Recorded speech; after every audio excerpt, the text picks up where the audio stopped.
welcome back to Spirit of the Outdoors. I had a question posed to me the other day about if money was no more, what would your top 5 trade or barter items be? And I put some thought into this. I put it on my Facebook just as a random question, just to see what kind of response you would get.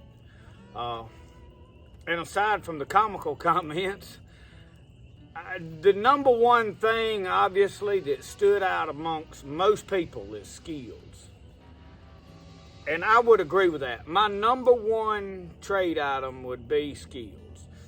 But now this question is posed in the event, with the way our world is going, a lot of people discuss, what the economical collapse, or, if the government decides just to shut the power down, or if some other country attacks and the power grid goes down, well, money would not be anymore because everything is digital now. It's just a fact.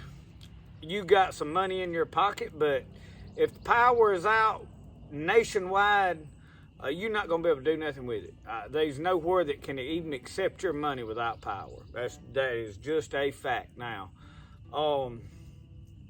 So you couldn't, somebody coming to me with cash money to want to buy something I had with the power out, and me thinking that this is a permanent outage or an extended, we're going to say something bad has happened and the power is going to be out for like a year. Or maybe currency has totally went digital, and whatever stipulations is on it that you don't want to go digital, whatever, you throw out a million different scenarios of why you would not be able to use money. Okay. For the Christians, the number one thing is the mark of the beast. At some point we feel like that the mark of the beast is going to be inhibited to where you've got to have this mark imprinted into your forehead or your hand to buy, sell, or trade. Most people think that's going to be a chip that is a microchip that's put into your skin. But that being said, I will say that I think the mark of the beast will be something you will willingly take, knowing what it is. I don't think they'll sneak something into your skin. I think it's going to have to be a willing allegiance to a nation or to a higher power or whatever. All that aside, top 5 items. Money is no more. I can't buy and sell nothing with cash, with money, whatever. What am I going to have to trade? And the idea is what do I need to be putting back right now while I can get it, so that if this happens, we can do some trading. And there was a lot of things, and I'm going to tell you right now, I don't know that I have a top 5 as in these items are in this order, because that's it's hard to say what's going to be your top 5. I will say number 1 would be skills. That goes back to the workforce. It's going to humble everybody where you have certain occupations that just pay more. Well, that's not going to be the way it is when that happens, because there's going to be some simple occupations that are going to be really sought after. Blacksmithing is one. If you can blacksmith with wood-fired stuff, that is going to be a big thing in your favor. Skills, know how to do that. We've got a lot of things at our disposal, like knives. I've probably got enough knives I would never need a knife. However, I would have some on hand to trade. That would not be my number 1 trade item, because most people, if they've got a cutting tool, they're good to go. Unless you break that cutting tool, you can sharpen it. It's not like, you're going to run short of knives. Things that you're going to want to trade for are going to be things like salt, coffee, and I'm going to say alcohol, because not for getting drunk and going to consume, but in the world of medicine, alcohol has a shelf stable of 3 or 4 years in tinctures. So when you're making plant medicine, those tinctures, when you sell somebody a tincture or trade somebody a tincture, that tincture will last longer. So me knowing how to make plant medicine, I also know how to make moonshine, which would be the alcohol that I would make I could make that with the stuff that I have on hand. But you're looking at salt. Salt is going to go back to a lot of curing and preserving. Salt's going to be high up on the list because you got to stop and think. People's way of doing things are going to change.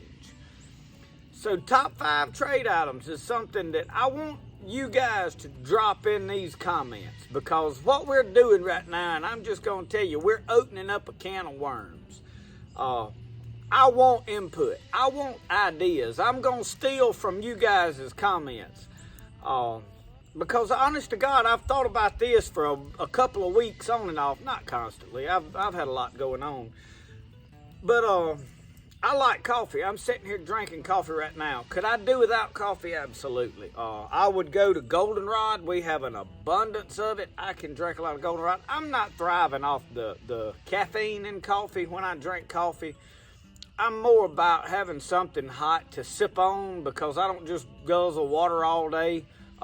In the cool weather, I like coffee, which it is not really cool today. It is a good breeze go. It's good t-shirt weather today.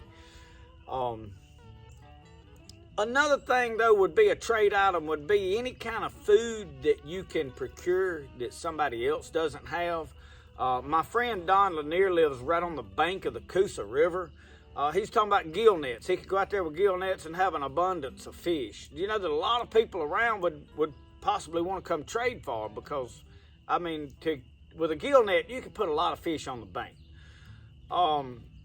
Any kind of trapping, and I think traps will become a high item, because if food is hard to get, food's going to be most people's number one concern. Trying to get food, trying to preserve food, procure food, those are going to be people's main interest.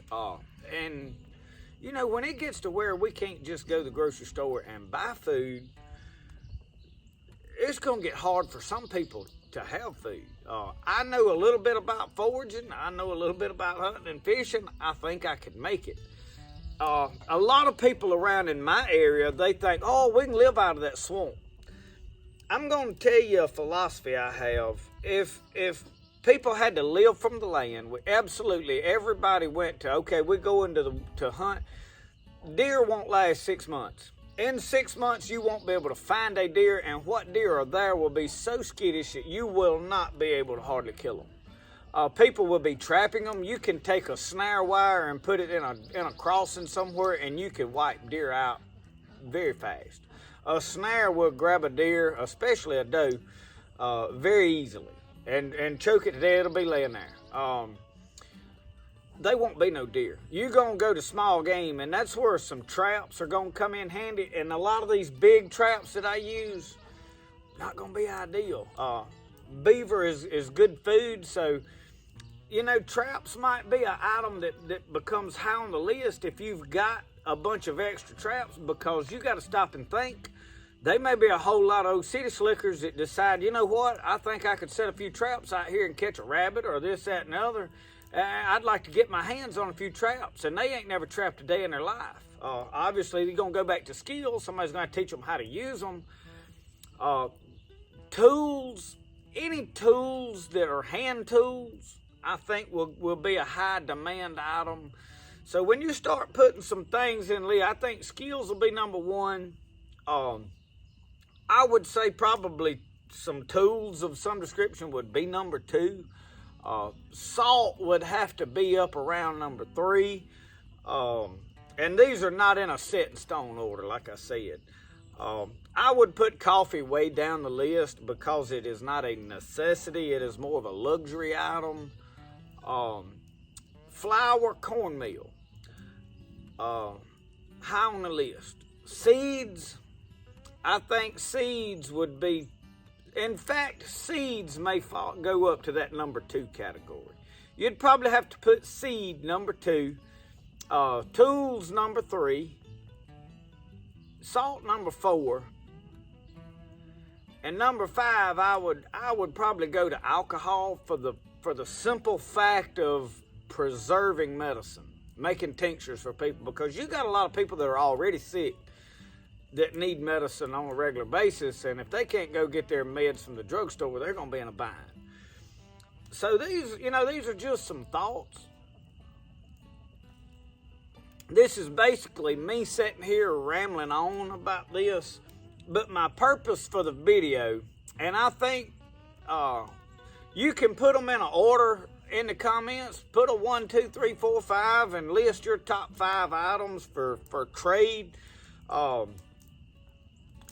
Because I think a lot of us are going to learn from each other. I think they may be something that are very high on the list that I have totally missed that you're thinking of.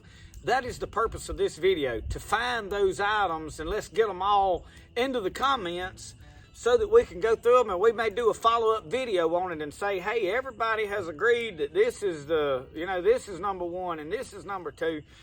Because, y'all, this is something that we need to think about, especially in the Christian world. A lot of people ask you, are you pre-trib, mid-trib, or post-trib? And I tell them I really don't care. That is the least thing on my worries. My priority is to be ready when that time comes. I don't know when we're leaving out of here as far as the rapture. A lot of those people that don't even believe in the rapture, I do believe that in a moment, a twinkling of an eye, we're going to just be caught up to meet him in the sky. The Bible says the dead in Christ shall rise first. A lot of people think, well, that means as soon as they die, they go ahead and go. And it could be. I don't know. I feel like, though, it'll be on one day that all this is going to happen. But that's just kind of my understanding. There's a lot about the Bible that we're based on faith and not really certain about and not sure. And I think a lot of us are going to have a lot of awakenings in the last day. But with that being said, we believe in that mark of the beast, and we believe in that that money will be, no more, and that you won't be able to buy, sell, and trade unless you have that allegiance with the government. And this could happen after a prolonged period without power, money, or whatever else. They may do something to try to cripple the world to make you fall in allegiance.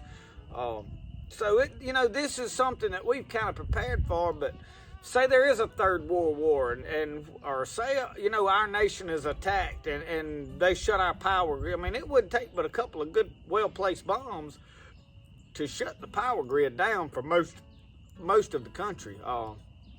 Fortunately, the closest large cities that I live, it would be New Orleans, Atlanta, maybe Birmingham. I don't know if that's considered really would be a target city.